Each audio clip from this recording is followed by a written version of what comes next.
Hello, నేను మీ CS రావు. ప్రస్తుతం ఆంధ్రప్రదేశ్ ముఖ్యమంత్రి జగన్మోహన్ రెడ్డి తన ప్రచారానికి అయితే తాత్కాలిక బ్రేక్ ఇచ్చేశారు. అసలు ఏం జరుగుతుంది, సర్వేలు ఏం చెప్తున్నాయి, ఏం మిస్ అయ్యాము అనే దాని మీద రివ్యూ చేసుకుంటున్నారు. అసలు ఆయన ఏం మిస్ అయ్యారు అనేది నేను ఎక్స్ప్లెయిన్ చేసి మీకు చూపిస్తాను. ఎందుకు జగన్మోహన్ రెడ్డి ఇప్పుడు అయోమయంలో పడిపోయారు, ఆయనకి పాజిటివ్ రెస్పాన్స్ ఎందుకు రావట్లేదు ఆంధ్రప్రదేశ్లో అనే దాని మీద రివ్యూ పెట్టుకున్నటువంటి క్రమంలో ఆయన తెలుగుదేశం పార్టీ అధినేత చంద్రబాబు నాయుడుని అరెస్ట్ చేసిన తర్వాత జగన్మోహన్ రెడ్డి యొక్క గ్రాఫ్ పడిపోతూ వస్తుంది అనేది సర్వేలు చెప్పినటువంటి సారాంశం. ఇక ఎమ్మెల్యే ఎంపీ అభ్యర్థుల్ని మార్చేసి తన గ్రాఫ్ బాగుంది, ఎమ్మెల్యేలు ఎంపీల గ్రాఫ్ బాగలేదని చెప్పేసి నిర్ధారించేశారు. అది ప్రజల్లోకి నెగిటివ్ ఇంపాక్ట్గా వెళ్ళిపోయింది. కార్యకర్తలను కాదని చెప్పి వాలంటీర్ వ్యవస్థను తీసుకొచ్చారు. సో దాంతో జగన్మోహన్ రెడ్డికి అలాగే ఎమ్మెల్యేలకి ఎంపీలకి వాలంటీర్లకి మధ్య ఒక గ్యాప్ వచ్చేసింది. అక్కడ క్యాడర్ అనేది ఉంది. క్యాడర్ బదులుగా వాలంటీర్లకి ప్రాధాన్యత ఇవ్వడంతో క్యాడర్ అనే వాళ్ళు మిస్ అయిపోయారు. ఎమ్మెల్యేల దగ్గర అలాగే ఎంపీల దగ్గర వాళ్ళకి లైజనింగ్ లేదు. సో అక్కడ గ్యాప్ వచ్చింది. వాలంటీర్ల కారణంగా వైఎస్ఆర్ కాంగ్రెస్ పార్టీకి ఒక స్ట్రక్చర్ అనేది లేకుండా పోయింది పార్టీ పరంగా. ఇక ల్యాండ్ టైటిలింగ్ యాక్ట్ అనేది జగన్మోహన్ రెడ్డికి అత్యంత ప్రమాదకరమైనటువంటి నెగిటివ్ని తీసుకొచ్చేటువంటి ఒక చట్టం అది.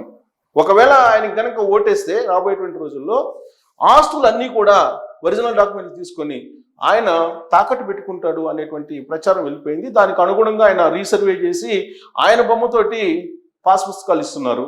అందుకే అది ఒక పెద్ద నెగిటివ్ పాయింట్గా ఇప్పుడు అయ్యింది. ఇక మేనిఫెస్టోలో కొత్త హామీలు ఏమీ లేకపోవటం. మేనిఫెస్టోని అయితే విడుదల చేశారు.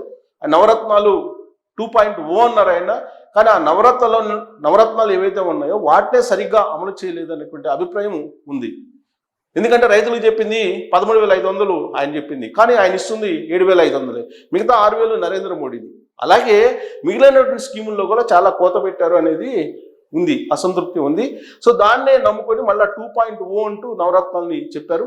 మేనిఫెస్టోలో పెద్దగా ఏమి ప్రాధాన్యత ఉండేటువంటి అంశాలు.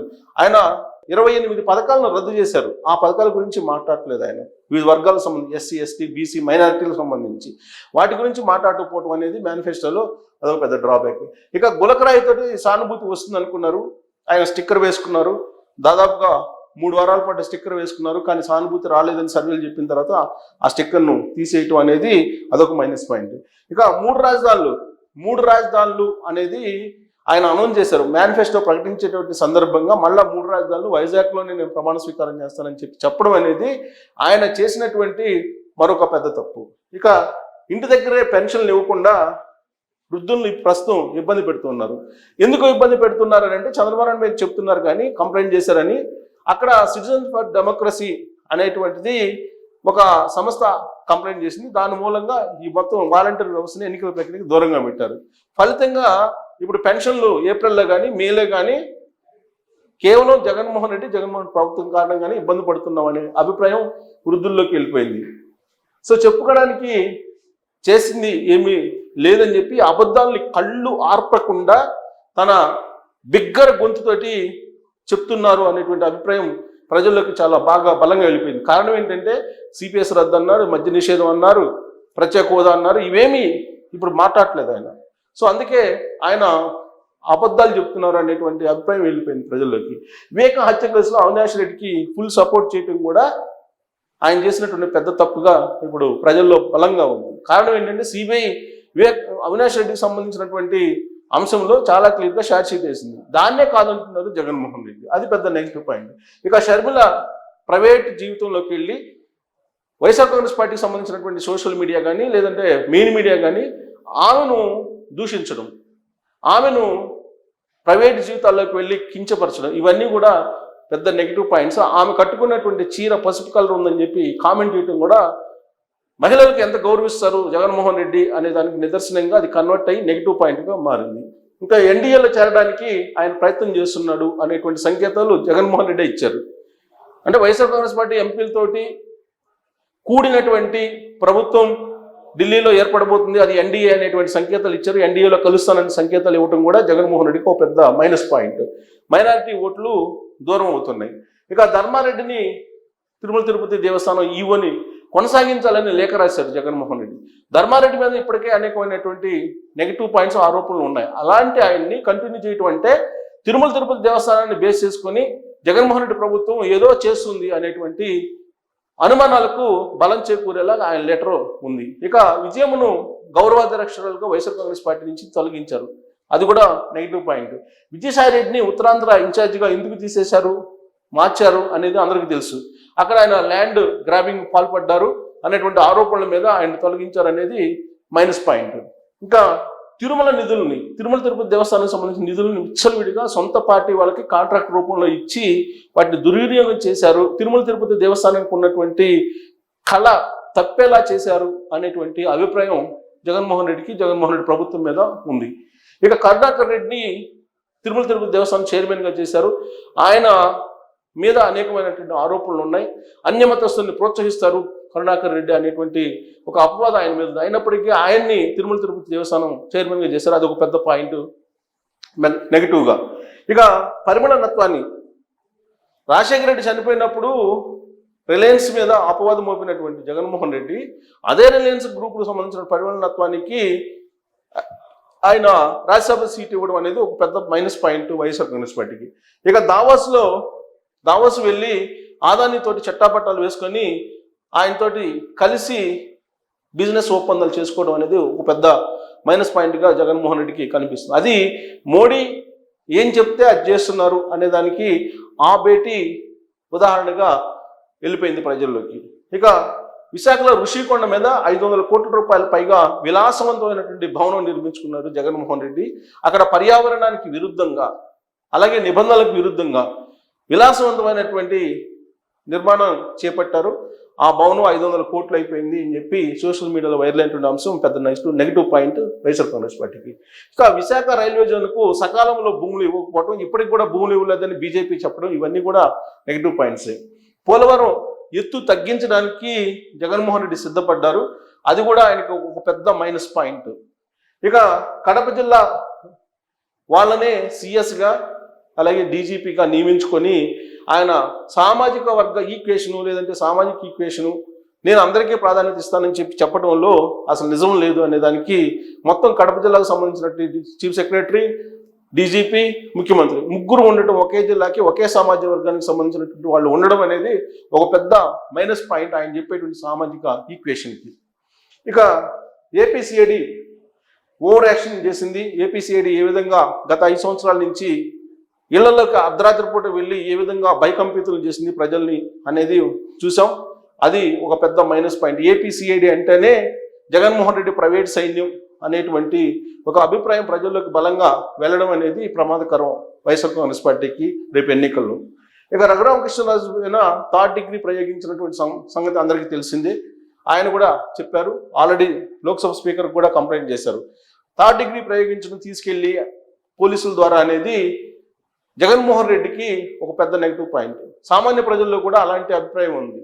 ఎవరినైనా విమర్శించిన, ఆరోపణలు చేసిన వైఎస్ఆర్ కాంగ్రెస్ పార్టీ మీద ఇమీడియట్గా సిఐడి పోలీసులు లేదంటే ఆంధ్రప్రదేశ్ పోలీసులు జగన్మోహన్ రెడ్డికి కావాల్సినటువంటి వాళ్ళు వచ్చి నిబంధనలకి విరుద్ధంగా, చట్టానికి విరుద్ధంగా తీసుకెళ్లి మ్యాన్ హ్యాండ్లింగ్ చేస్తున్నారు అనేటువంటి ఒక భయానక వాతావరణం ఆంధ్రప్రదేశ్లో ఉంది. అందుకే జడ్జెస్ కూడా, రిటైర్డ్ జడ్జి కూడా ఒక మాట అన్నారు, రూల్ ఆఫ్ లా ఆంధ్రప్రదేశ్లో లేదని. అది పెద్ద మైనస్ పాయింట్ జగన్మోహన్ రెడ్డికి. ఇక సెంటు భూమిలో 1000 కోట్లు అన్నారు. సెంటు భూమి అన్నారు. సెంటు భూమి అన్న తర్వాత ఆ సెంటు భూమి ఇవ్వడానికి భూములు తీసుకొని 3-4 లక్షలకి వాటిని 25 లక్షలకో లేదా 20 లక్షలకో బిల్ చేయించుకొని తీసుకున్నటువంటి సందర్భాలు ఉన్నాయి. అది పెద్ద భూదందా నడిచింది ఆంధ్రప్రదేశ్లో. కొన్ని 1000 కోట్ల రూపాయల భూదందా అనేది పెద్ద మైనస్ పాయింట్ 1 సెంటు భూమి విషయంలో. ఇంకా Ananthababu MLC, YSR Congress party MLC driver. అనంతబాబుకు సంబంధించినటువంటి హత్య చేసి అనంతబాబు డోర్ డెలివరీ చేశారు. అది ఇప్పటికీ కూడా దళితులను కలిచివేస్తున్నటువంటి సంఘటన. ఇక ఇసుక, లిక్కరు, భూమాఫియా, ఇక్కడ జరుగుతున్నటువంటి అవినీతి కేంద్రీకృతం అయిపోయింది. అదంతా తాడేపల్లికి వెళ్ళిపోతుంది అనేది ఒక పెద్ద ఎత్తున ప్రచారం జరగడం అనేది జగన్మోహన్ రెడ్డికి ఒక పెద్ద మైనస్ పాయింట్. 28 దళిత పథకాలకు కోత పెట్టేసి నవరత్నాలు చూపిస్తున్నారు అనేది ప్రజలు నమ్ముతూ ఉన్నారు. ఎంత కోత పెట్టాడో 28 పథకాల ద్వారా అనేది కూడా లెక్కిస్తూ ఉన్నారు. అది కూడా జగన్మోహన్ రెడ్డి రేపు ఓటమికి కారణం కాబోతుంది. ఇక ఒక్క డిఎస్సి కూడా ఇప్పటి వరకు ఆయన అనౌన్స్ చేయలేదు. జాబ్ క్యాలెండర్ అన్నారు, యూత్ని నమ్మించారు, కానీ ఇప్పటి వరకు కూడా ఒక డిఎస్సి అనౌన్స్ చేశారు. అందుకే డిఎస్సి మీద తొలి సంతకం పెడతానని చెప్పి చంద్రబాబు నాయుడు చెప్తున్నారు. అది ఒక పెద్ద మైనస్ పాయింట్ జగన్మోహన్ రెడ్డికి. ఇంకా విశాఖ ఉక్కు ప్రైవేటీకరణకు సంబంధించి అసలు అక్కడ ఏం జరుగుతుందో కూడా తెలియనట్టు ఈ మధ్యకాలంలో విశాఖ వెళ్ళి ఆయన మాట్లాడారు. విశాఖలో నష్టంలో ఉందా విశాఖ ఉక్కు అనేది ఆయన అన్నారు. అంటే వ్యంగ్యాస్త్రాల కార్మికులతోటి అసలు విశాఖ ఉక్కు ప్రైవేటీకరణ జరుగుతుంటే మనం టెండర్ వేసుకొని పాడదాం అని చెప్పి అంటం అనేది, అసలు దాని మీద ఉద్యమం చేయాలి అనేటువంటి ఆలోచన లేకుండా కార్మికులకి మరోలాగా చెప్పడం అనేది ఒక పెద్ద మైనస్ పాయింట్. ఇక ఆయన ఇచ్చినటువంటి హామీల్లో 143 హామీలు మీద మాట తప్పాడు. ఆ లిస్టు కూడా ఆల్రెడీ ఇంతకుముందే మీకు వీడియో రూపంలో ఆల్రెడీ ప్రజెంట్ చేస్తుంది, చూడొచ్చు మీరు కూడా. ఇక డాక్టర్ సుధాకర్ కేవలం కరోనా టైంలో మాస్క్ అడిగినందుకు ఆయన్ని ఏ విధంగా వేధించి ఆయన్ని ఈ లోకం నుంచి పంపించేలా చేశారో అది అందరికీ కూడా దళితులకు గుర్తుండి ఉంది. ఇక సామాజిక మాధ్యమాలపైన పోలీసులను ఉసిగొల్పారు. ఏ విధంగా సోషల్ మీడియాలో స్వేచ్ఛ లేకుండా చేయగలిగారు అనేది కూడా చూసాం. పోలీసులు ఏ విధంగా ఉసిగొల్పారు అనేది కూడా చూసాం. ఇక జడ్జిలకు వ్యతిరేకంగా వాళ్ళ ప్రైవేట్ జీవితాల్లోకి వెళ్ళి పోస్టులు పెట్టి వాళ్ళని వెంటాడింది YSR Congress party social media. ప్రతిగా సిబిఐ ఎంక్వైరీ కూడా జరుగుతుంది. విశాఖలో ఇన్సైడర్ ట్రేడింగ్ జరిగింది అనేది బాగా పెద్ద ఎత్తున వెళ్ళింది. అమరావతిలో ఇన్సైడర్ ట్రేడింగ్ జరిగింది వైఎస్ఆర్ కాంగ్రెస్ పార్టీ చెప్పింది. ఇప్పుడు విశాఖలో ఇన్సైడర్ ట్రేడింగ్ పెద్ద ఎత్తున జరిగింది అనేది విపక్షాలు చెప్పారు, ప్రజల్లో కూడా బలంగా వెళ్ళింది. కడప స్టీల్ ప్లాంట్కి 2 సార్లు శంకుస్థాపన చేసినటువంటి ముఖ్యమంత్రి ఎవరైనా ఉన్నారంటే అది వైఎస్ ఫ్యామిలీ. పట్టిసీమ ఎంతో దూరదృష్టి వచ్చి చంద్రబాబు నాయుడు నిర్మించినటువంటి పట్టిసీమను మూలన పడేశారు. ఇప్పుడు అనివార్యంగా దాన్ని వాడాల్సి వస్తుంది. ఇంతకాలం పాటు పట్టిసీమ అవసరం లేదు, అది అనవసరంగా కట్టారని ఆరోపణలు చేసినటువంటి జగన్మోహన్ రెడ్డి ఇప్పుడు అనివార్యంగా మంచినీళ్ళ కోసమైనా పట్టిసీమను వాడాల్సిన పరిస్థితి రావడం అనేది అది negative point YSR Congress party. కేసీఆర్తో జత కట్టడం అనేది ఆంధ్రప్రదేశ్ ప్రజలకు సుతారం ఇష్టం లేనటువంటి అంశం. అది చాలా సెన్సిటివ్గా ప్రజల్లోకి వెళ్ళిపోయింది. మోడీతో చేతులు కలపడం, బీజేపీ తోటి అంటకాగటం అనేది మన ఆంధ్రప్రదేశ్ ప్రజలు మొదటి నుంచి కూడా చూస్తూ ఉన్నారు. సో అందువల్ల ఆయనకి ఖచ్చితంగా వ్యతిరేకత ఉండే అవకాశం ఉంది. రిలయన్స్తో చట్టాపట్టాలు వేసుకోవడం అనేది మరొక negative point. So YSR helicopter ప్రమాదం జరిగింది, అప్పుడేమో సిబిఐ ఎంక్వైరీ కావాలన్నారు, దాని మీద ఎంక్వైరీ కావాలన్నారు, ఎంక్వైరీ చేశారు. ఎంక్వైరీ చేసిన తర్వాత అది క్యూములోనిమస్ మేఘాల ద్వారా హెలికాప్టర్ ప్రమాదం జరిగిందని చెప్పినప్పటికి కూడా కాంగ్రెస్ వాళ్ళదే ఇప్పటికి కూడా ఉందని చెప్పి ఇటీవల కాలంలోనే సజ్జల రామకృష్ణారెడ్డి వాళ్ళు ప్రెస్ మీట్లో చెప్పడం అనేది కూడా ప్రజల్ని తప్పుదోవ పట్టిస్తున్నారు అనేది వెళ్ళిపోయింది. బాబాయ్ మర్డర్ కేసు విషయంలో కూడా అదే చెప్తున్నారు. సిబిఐ విచారణని అప్పుడు కోరారు, ఇప్పుడేమో వద్దంటున్నారు. దాని మీద కూడా జగన్మోహన్ రెడ్డికి ఒక పెద్ద నెగిటివ్గా ఉంది. ప్రత్యేక హోదాను కంప్లీట్గా అటకెక్కించారు, అదొక పెద్ద మైనస్ పాయింట్. అసలు దాని గురించి మాట్లాడలేదు. సరే, వైఎస్ఆర్ పేరును సిబిఐ ఛార్జ్షీట్లో చేర్చడం అనేది అంశం ఇప్పుడు కొత్తగా తెర మీదకి వచ్చింది. అది జగన్మోహన్ రెడ్డే చేర్చారు, సిబిఐ ఛార్జ్షీట్లో చేర్చేలాగా పొన్నవోలు సుధాకర్ రెడ్డి చేత పిటిషన్ వేయించారు, అది జగన్మోహన్ రెడ్డి అనేది ఇప్పుడు ప్రజల్లోకి చాలా బలంగా వెళ్ళింది. తర్వాత క్యాబినెట్లో ఉన్నటువంటి మంత్రులను కాదని సలహాదారులని 100,000 మందిని తీసుకున్నారు. వాళ్ళందరికీ కొన్ని 100 కోట్ల రూపాయలు శాలరీస్ ఇస్తున్నారు. అది ఒక పెద్ద నెగిటివ్ పాయింట్ జగన్మోహన్ రెడ్డి ప్రభుత్వానికి. సో అసెంబ్లీలో భువనేశ్వరి శీలాన్ని శంకిస్తూ మాట్లాడి అభాండాలు వేశారు, అది ఇప్పటికి కూడా జగన్మోహన్ రెడ్డి వెంటాడుతుంది. ఇక మంత్రులు భూత పురాణం అనేది మనం చూస్తూనే ఉన్నాం. అది మంత్రులు భూత పురాణాన్ని ఎవరు ఆంధ్రప్రదేశ్ ప్రజలు మర్చిపోరు. ఇక ఎన్టీఆర్ హెల్త్ యూనివర్సిటీ పేరు మార్చారు, దాన్ని వైఎస్ఆర్ హెల్త్ యూనివర్సిటీగా చేర్చారు, అది ఒక పెద్ద మైనస్ పాయింట్. ఎందుకంటే ఎన్టీ రామారావుకి ఇప్పటికి కూడా ఆయన చనిపోయిన తర్వాత కూడా అభిమానులు ఉన్నారు, ఆయన ఇప్పటికి కూడా దేవుడిగా కొలుస్తుంటారు. అలాంటి ఎన్టీ రామారావు పేరుని హెల్త్ యూనివర్సిటీ తీసేసి వైఎస్ఆర్ పేరుని పెట్టారు, అది ఒక పెద్ద నెగిటివ్ పాయింట్. సచివాలయానికి ఒక్కరోజు కూడా జగన్మోహన్ రెడ్డి వెళ్ళలేదు, అది కూడా ఒక పెద్ద నెగిటివ్ పాయింట్. ప్రత్యేక విమానాలు హెలికాప్టర్ని విచ్చలవిడిగా వాడేస్తున్నారు జగన్మోహన్ రెడ్డి. దానికి ఎంత ఖర్చు అవుతుందో, ప్రజాదరణ ఎంత దుర్వినియోగం అవుతుందో ఆలోచించట్లేదు, అదొక పెద్ద నెగిటివ్ పాయింట్.